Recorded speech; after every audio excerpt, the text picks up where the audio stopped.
it's really come a long way. So when I was a first year, back in 2007, the band I think was only in its fourth season at that point. So we were still making traditions, still trying to see what would work, what wouldn't work.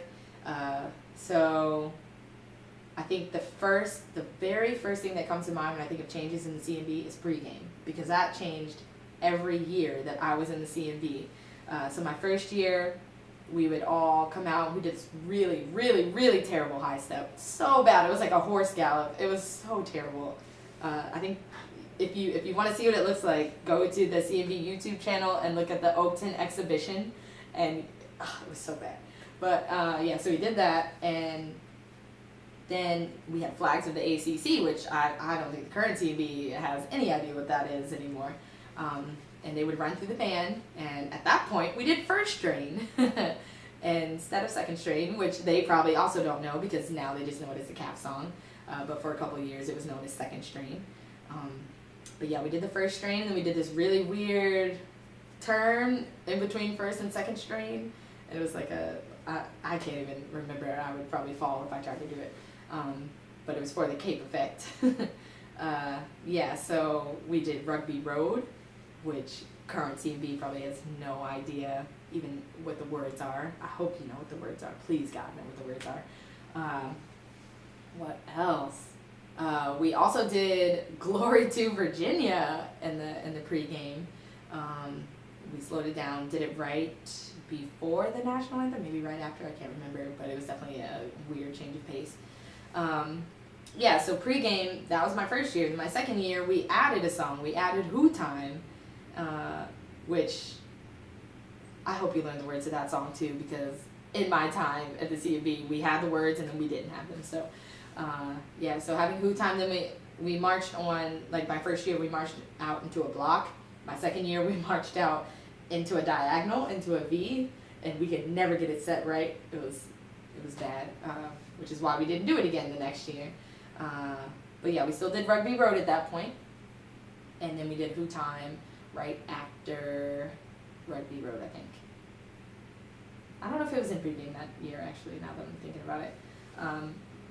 But yeah, so that was second year. Then third year, we came out, how did we come out? Into a block. Came out into a block all the way to the 50, which is kind of where it is now, set 2. It's kind of a variation of that. But then we did Who Time, and I think for like a couple games we did it with the words, and then Pease was like, nix the words. We just did it standing there. And then we used to do this visual with Who Time. This is no longer a thing. Yeah, so now pregame they spell out Virginia, which you're welcome. You know, we paved the way for that. I don't want to brag, but yeah, so they spell out Virginia.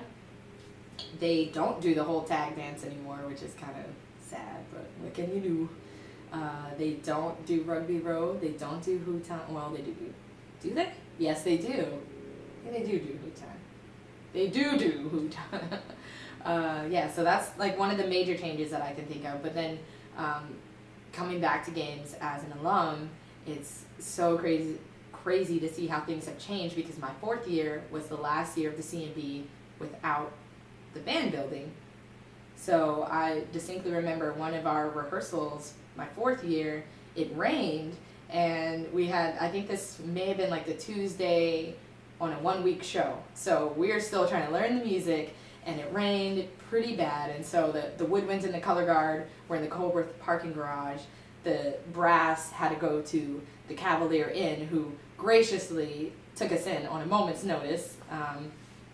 And so it's just things like that, you know, having to split up just right at the last second, because I remember, I think we tried to start that rehearsal, and then it started pouring down raining right in the middle of it, so we kind of had to act fast, and so things came together pretty quickly, and we ended up being able to salvage that rehearsal. It was for the Feeling Good show, the Michael Bublé show.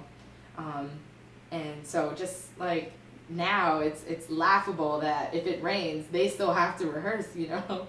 Before, it would be like, if it rained before rehearsal started, rehearsal's canceled. Don't even show up. Now it's like, if it rains, you better be at 5:59, you better be in your seat. Yeah, so that's different now. It's so crazy to look back at them now and to see how much of a well-oiled machine that the CMB is turning into. Because before, you know, it was, like I said, a lot of last-minute changes, a lot of on-your-toes type of things, but now they're going, and everyone's on board. They have what, 300, over 300, almost 350 maybe? That's another change. I remember my first year we had like 250, and P's would be like, oh, we're topping out at 3, not going over 3. How could we? Next year he buys 30 more mellophones and more trombones, you know, just bracing for the expansion. So I think the growth is pretty awesome. But yeah, it's so crazy.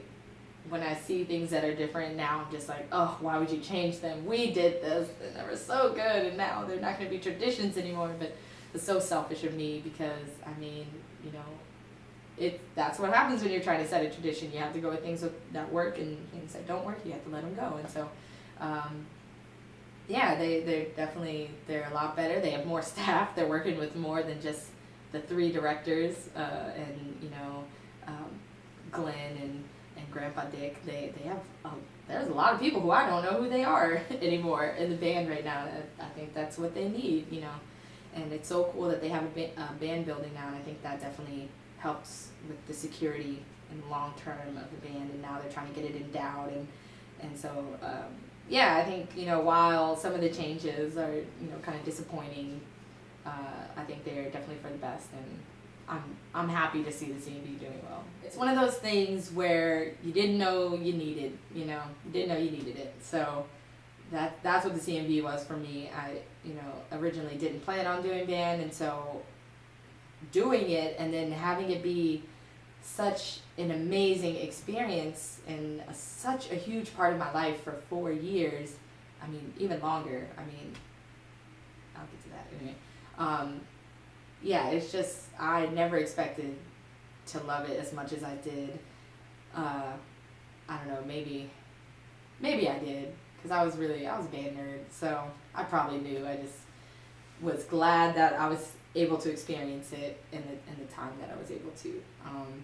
I definitely appreciate most the friendships that came out of it, because to this day, all of my very close friends were in the CMB with me.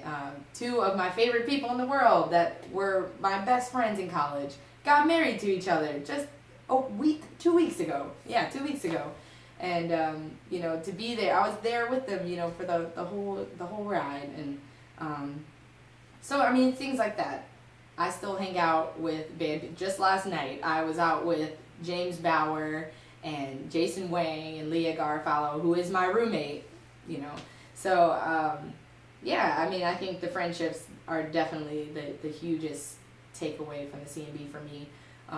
The family, I can't even call them friends. They're my family, all of them, even the ones that I don't know right now. I could, you know, when I was at the football games a couple weeks ago, I only know maybe a handful of the people that are in the band right now, but I feel like I know them all. And, yeah, I think the family and the camaraderie and just going through the good times and the bad together, the early mornings, the late nights, the endless losses by our football team and our basketball team. I'm pretty sure right now our football team lost. But it's okay. I think we still have a sunny disposition, and that's kind of what the CMB has also helped. It helped us cope. So yeah, I think the CMB has definitely been everything, something, like I said, I didn't know I needed, but glad I was able to experience, because my life would not be the same